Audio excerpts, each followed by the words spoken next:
All right, let me try to go live with Instagram and see if it works. Oh boy, and I'm down like 3 team members today, so Oh, really? yeah. So Just people on vacation? People on vacation. Yeah. All right, so yeah. Sorry, now I'm getting an echo, so hang on one second. No worries.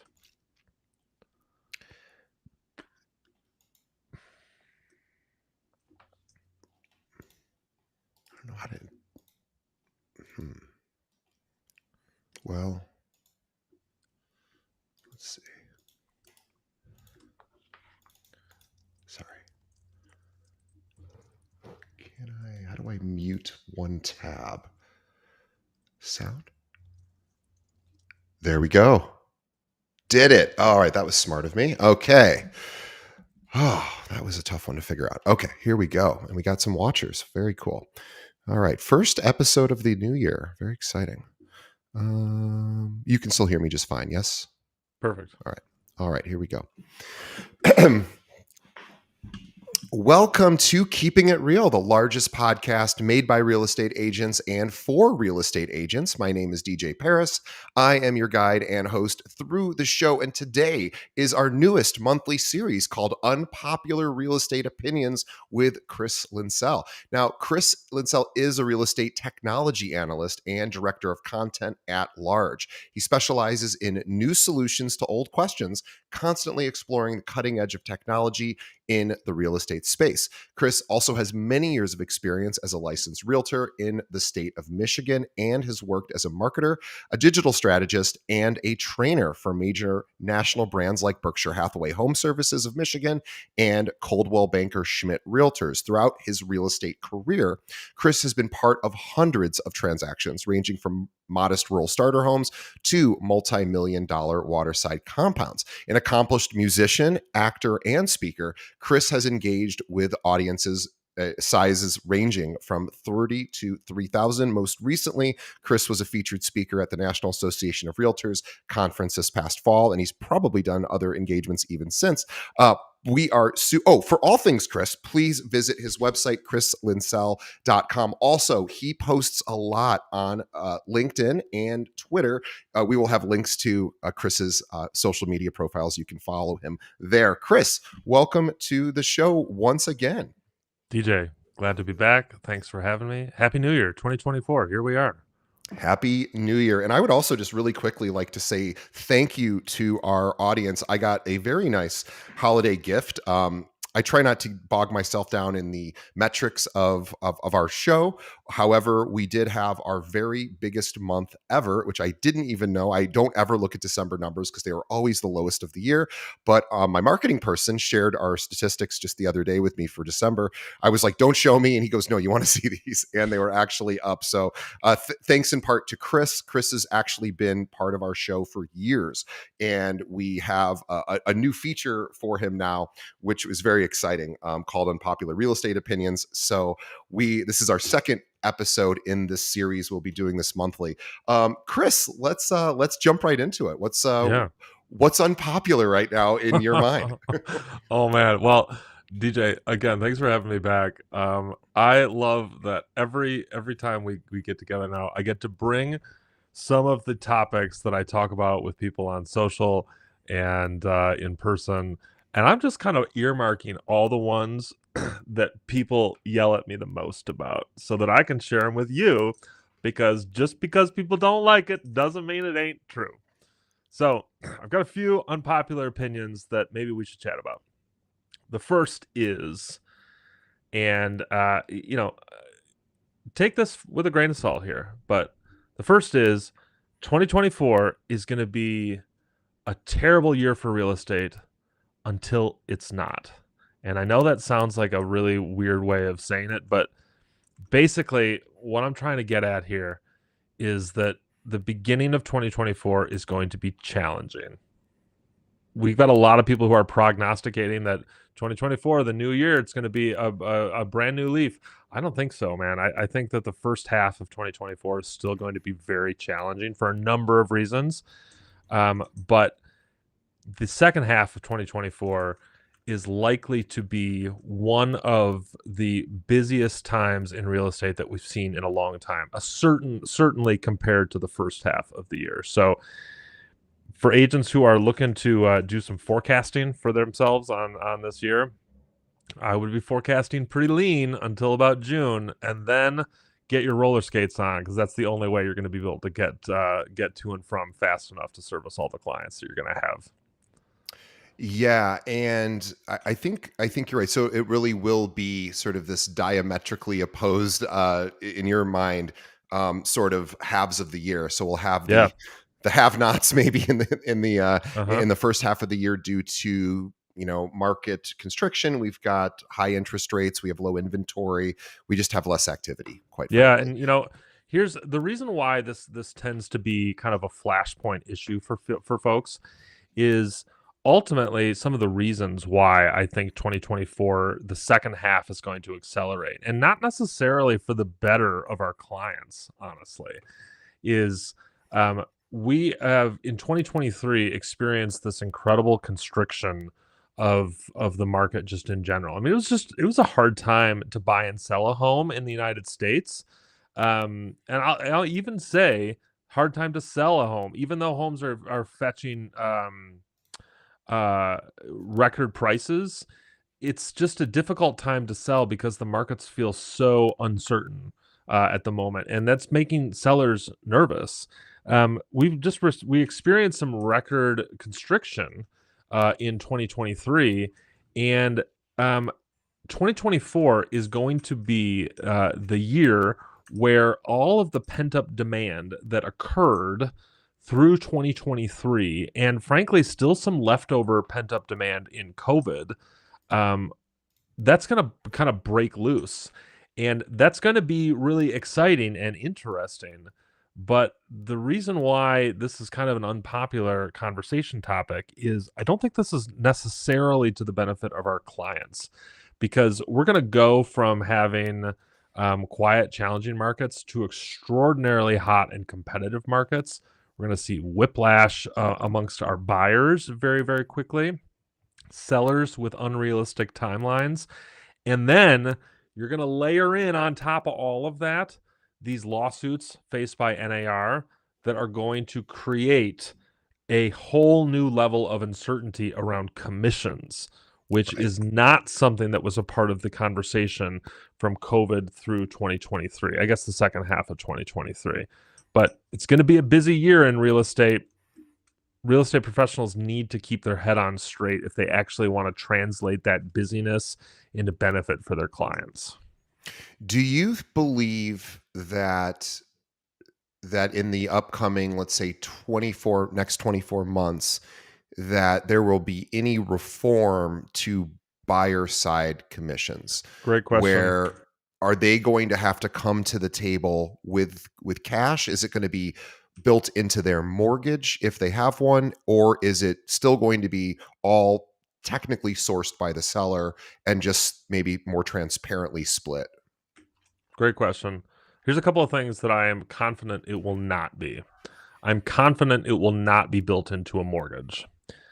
The reason behind that is 99%, maybe 98.5% of mortgages in the United States have, excuse me, particular stipulations that regulate that only real property can be used as a this tool can only be used to finance real property. So though there are certain percentage level exceptions to that conveniently get applied by the banks and not by outside sources, like you can actually roll in your closing costs in some loans into the mortgageable amount.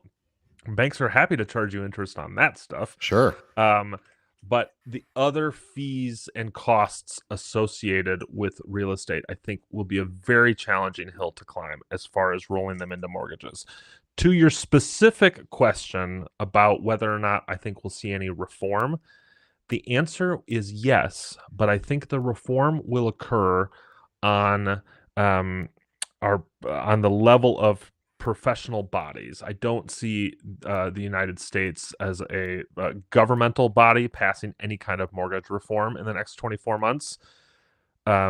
that is maybe a commentary on the state of politics in the United States, but just generally speaking, that seems like a no-win issue, because you have particular interests on the part of consumers that happen to also kind of come up at odds with the interests of one of the largest professional advocacy groups in the entire country, almost the world, in NAR. So I don't think there'll be any kind of movement from a legal perspective there. But I do think NAR will likely install some new internal professional regulations, but they are just going to be tweaks to the initial to the existing law regs, which basically says you can offer optionally to pay a buyer's agent. It is not an assumed requirement like it is now. Basically, which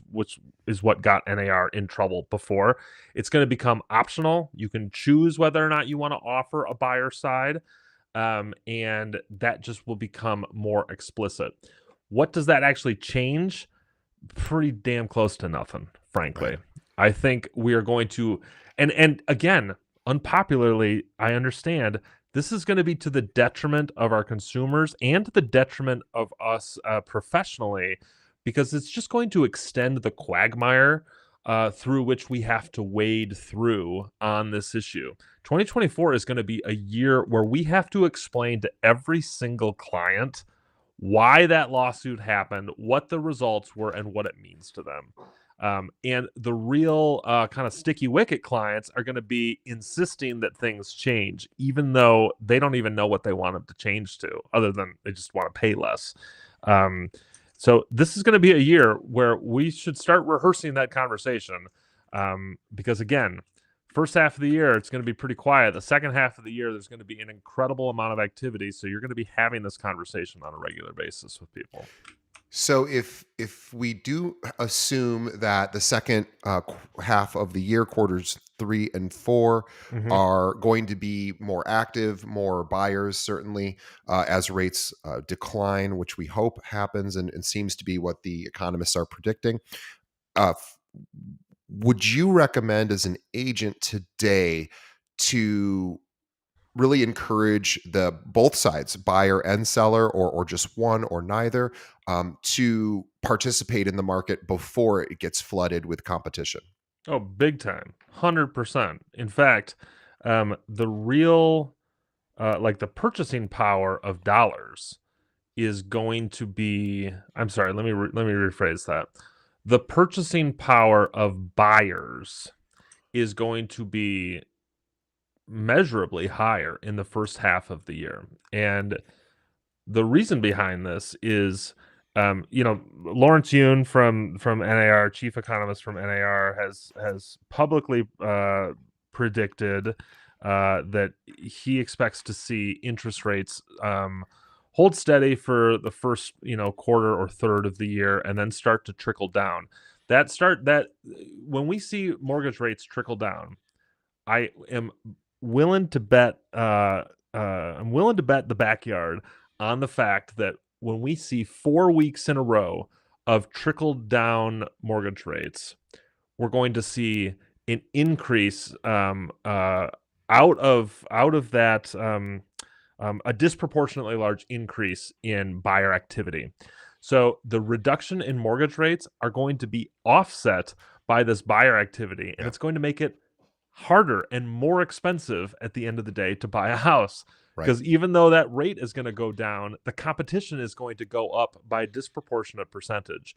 So if you have clients who are waiting on the sidelines right now saying, well, I'm ready to buy a house, but I'm not going to buy it until I have a mortgage rate that starts with 6.2, these are people who the banks are just salivating over, because they might get a 6.2% mortgage rate, but the purchase price on their home isn't going to be $410,000 or whatever the median price is right now. It's going to be $460,000. They're going to make more money. The banks will make more money at lower rates if we see that slow trickle down. 2024 is going to be a challenging year, to get the timing right. And whenever whenever I'm talking to people about how to effectively service their real estate clients when it comes to market timing, I always tell them, if you have a client who thinks that they're going to time the market, this is somebody that you should refer, because this is somebody who will waste your time. Yeah. And when it is actually time, when they actually feel like they're activated, they will never be satisfied, because the window for their success is non-existent, despite what they actually say. Yeah, it's a very strong point. Yes, and that being said, as an agent today, what would be, I think, really beneficial is that realtors start proactively contacting clients and having these conversations and having Hmm. this explanation of, here's why it might make sense to list today or to get into the buyer side. And talking about, there are creative financing solutions. I know we, Yep. we wanted to get into some solutions to help buyers a little bit more when Yep. interest rates are high, but also just having the conversation of, it's very similar to having the buy low sell high conversation when we're talking about securities and Hmm. financial advisors. If they're worth their salt, they once a stock is up significantly, is not the time to purchase That's traditionally. true. Yeah.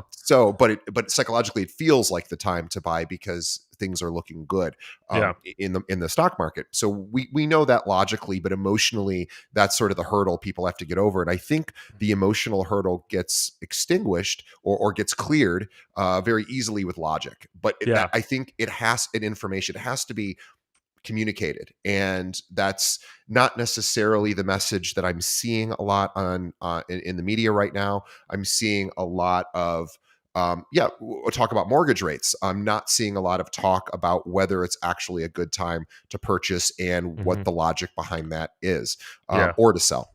And Yeah. I think this is where a realtor can really earn their stripes, by reaching out to their clients and saying, hey, here's what really is not being talked about. And if you have data to back it up, even better, to say, let's go back a couple of years when rates were below 4%, and let's take a look at what the average prices of homes you might be looking at purchasing. Let's see what they closed for. Let's see what they listed for, and let's see what they closed for. And let's 100%. remember what those times were if you were an agent back then. If not, the data's there. You can go back and look, and we can all shudder from a little bit of those times about how difficult it was Hmm. to just do much of anything if you were Yeah. on the buy side.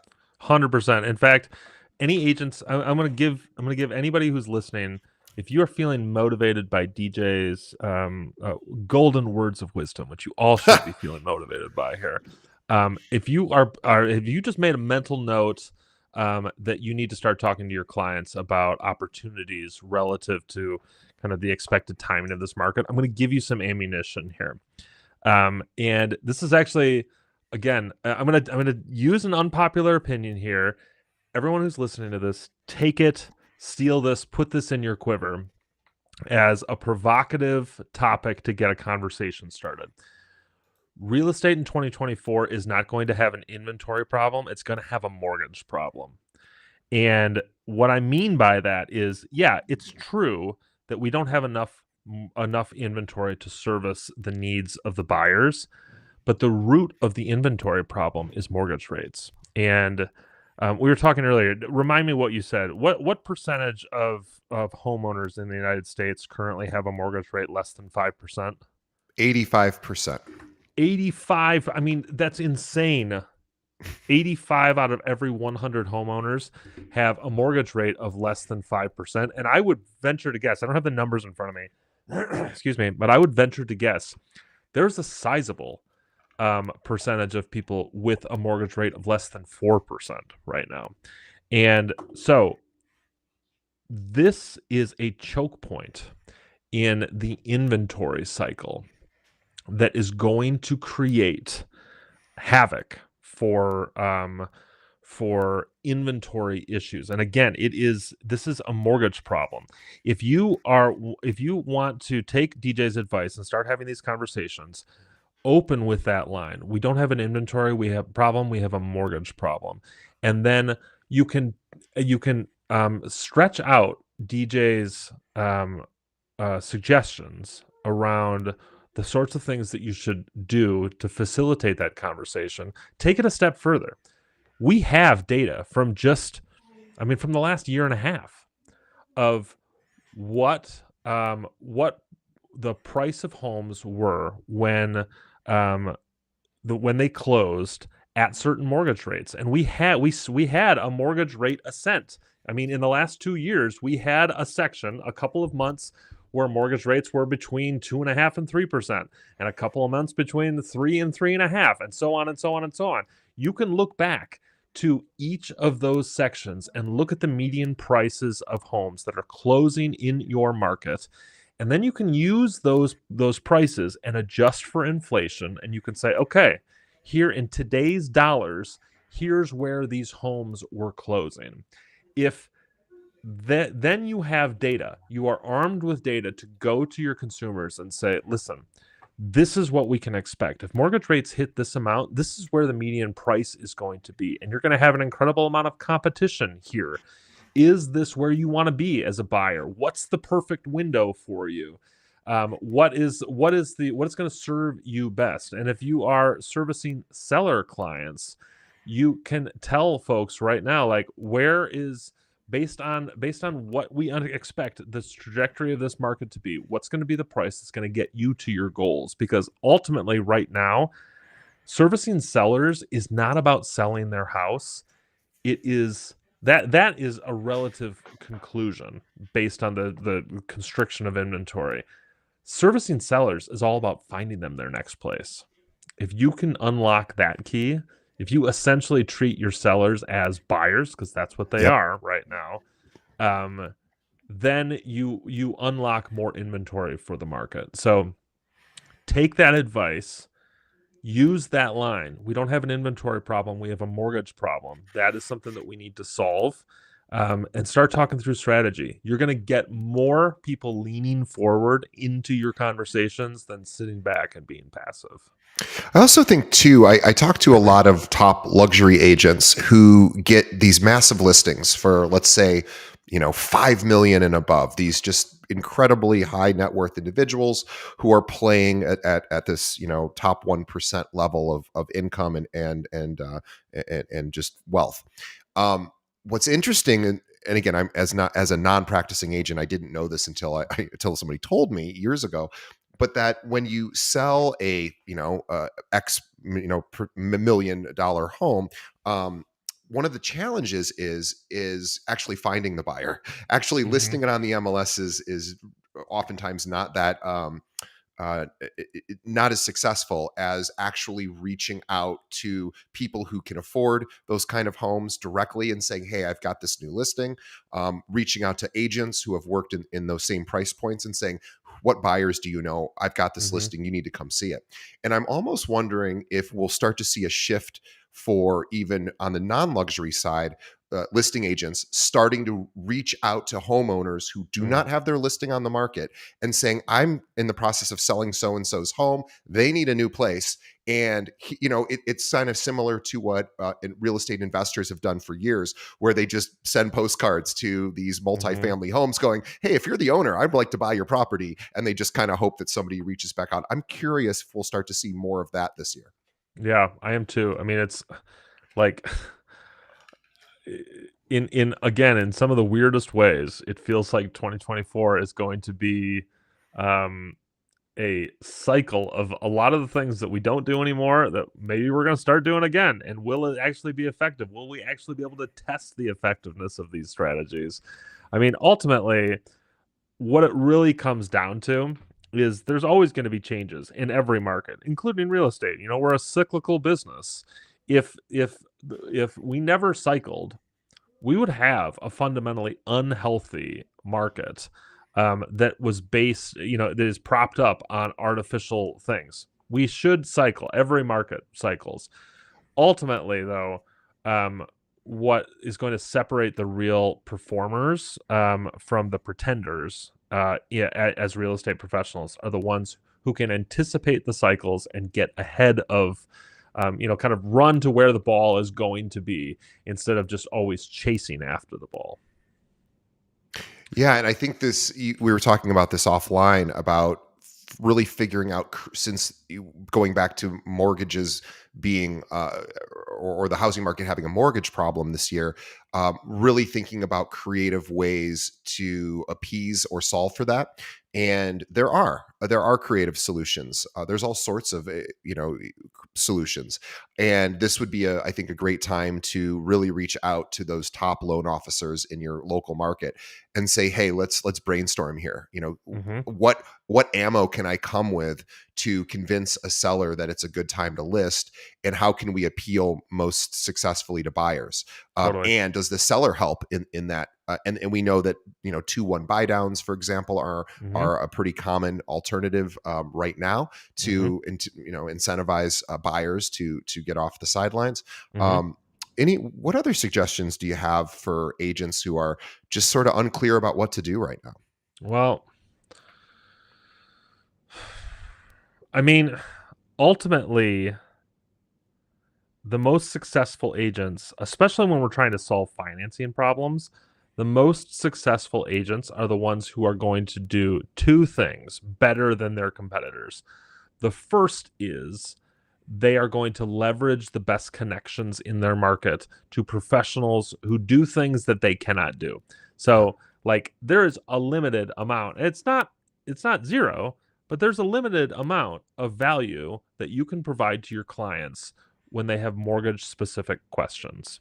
Um, you can definitely provide a 30,000-foot view, maybe even a 10,000-foot view of the options, of the strategy and the way to apply those different options.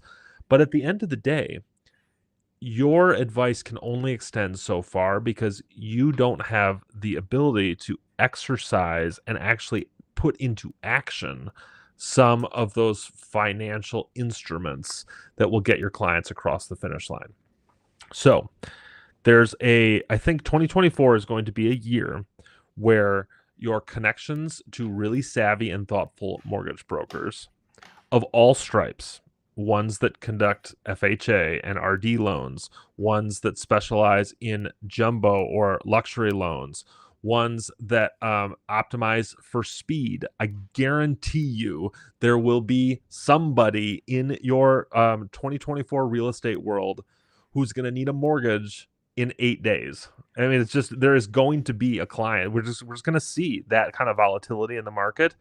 If you've got a mortgage person who can optimize for speed, you are going to be a winner. So these are the like kind of the base level, but there's this whole other element too, especially for folks who are not going to necessarily be perfectly serviced by the mortgage industry, primarily because the interest rates are not where they need to be.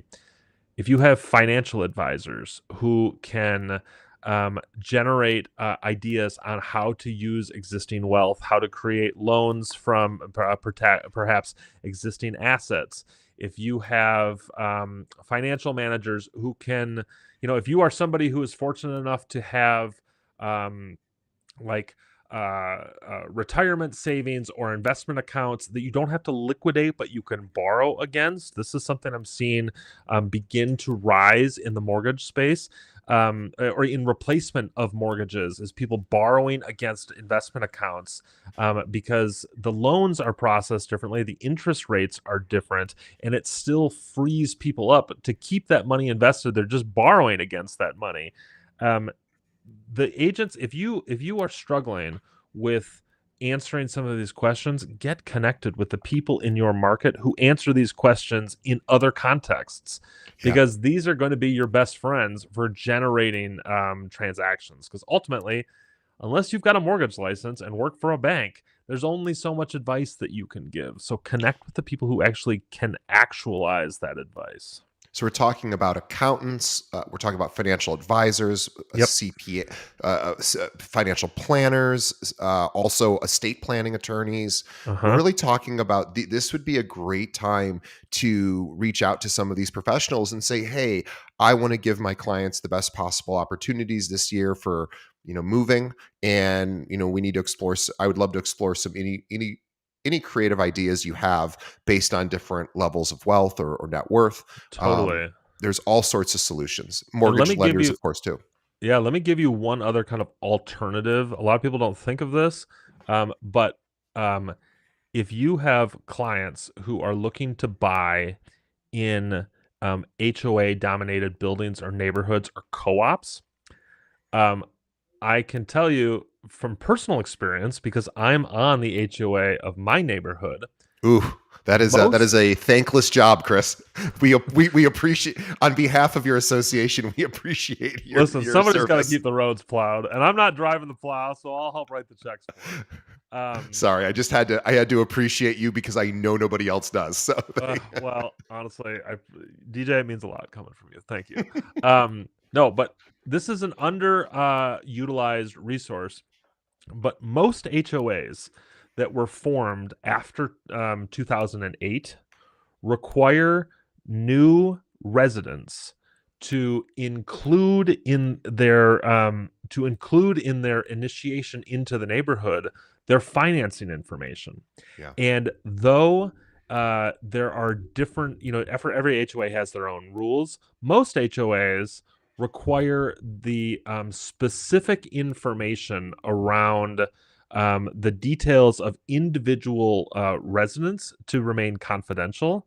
But there is nothing in most bylaws that say that HOA reps can't talk about these things in aggregate. So, for instance, if you're looking to get into a neighborhood, like if you've got a client who's looking to get into a neighborhood, and you're struggling with how to solve the financing problem, go to the HOA board and say, listen, we're trying to solve the financing here. We want to make an offer. We want to live here. How have other people paid to get in here? totally.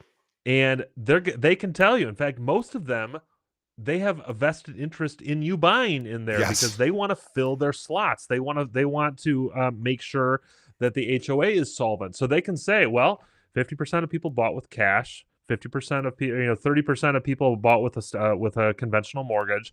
20% of people bought with maybe with a loan from a stock portfolio. 5% of people were land contract. Whatever it is. I don't know. I mean, I don't know the specifics. But go to these HOAs. They have all this information. They can tell you this is especially valuable in major urban centers where you have buildings that have hundreds of units. I mean, they can tell you like in the last 10 years, the percentage of people that bought in cash were X. I mean, it is that information is available. They want you to have it because they want you to buy in there. So they're not going to tell you that the guy in 2J, bought in cash, but they can tell you X percentage of transactions that occurred in the last 10 years have been in cash or have been in traditional mortgages. So there are means to get this information. You just have to figure out who is actualizing that information and go right to the source. I love that. Well, I think that's a great place to wrap up. So, for those of us that have HOA opportunities, reach out to the HOA and say, "Hey, we would love to know what creative solutions people have used to secure their transaction. How have people done this? Are there any lenders that you've seen time and time again come Mm-hmm. through the HOA that people seem to be satisfied with in maybe a unique way?" This happened in my own building when we were buying. There was one lender who just seemed to get things done in a really super creative way that other lenders couldn't. And it happened among a lot of the people who were buying. We were all Mm-hmm. chatting with each other, which was very unusual. But we were all talking about it because we were all experiencing this one issue. And somebody says, "Oh, I've got the person," Mm-hmm. and we all kind of went to that person. And that person got a lot of business, but it was because they had a creative solution. So yeah, I think that's a wonderful idea. Well, Chris, I think this is a great place to sort of wrap up for today. Mm-hmm. I know we could keep talking, and I know there's a lot more. I certainly want to talk about, and I know this is near and dear to your heart in our next conversation, about sort of vulnerability with data, cyber attack Mm-hmm. stuff. We know MLSs have been compromised, and we know that also the the real estate industry, at least the National Association of Realtors and everything underneath it, has struggled to keep up with tech. Mm. And so we know there's a lot of vulnerability there that we should probably talk about, and how agents can sort of prepare for some of that disruption, because it has already happened. Hmm. But we will keep that for our next conversation, along with anything else. By the way, please follow Chris on LinkedIn and anywhere else that he is posting on social. We'll have links, because he posts a lot of these unpopular opinions. And if you disagree and you have a differing viewpoint, please let Chris know, and we will Hmm. bring that up on our show. So I will be monitoring this stuff as well. So please follow Chris Linsell, Linsell. Again, links to his social will be in our show notes. And please follow him on his website, chrislinsell.com. He is a sought after speaker. He travels all over the country all year round, speaking at conferences, all specifically real estate related, and he is the guy to talk about when it comes to predictions. He is tapped every year for the last many years for National Association of Realtors to talk about predictions. This is the guy. So please reach out to him. He'd love to speak to your association, maybe even your brokerage. chrislinsell.com is where you can find and reach out him directly. Again, also follow him on social. Chris, great to see you again. And we'll be doing this every month this year. So see everybody on the next episode. A thank you to all of our listeners. I can't remember if I said this at the beginning of the episode or if I said this just to Chris, but we had our biggest month ever in December. Sorry if I said this twice, but that was incredible to us. So thank you to everyone who has been following us and supporting us. And thank you to our sponsors. A thank you to Chris, who selflessly comes on here every single month. And of course, to the audience who continues to tell a friend about our show. All right. I will see everybody on the next episode. Thanks, Chris. Thanks, guys. Talk to you soon.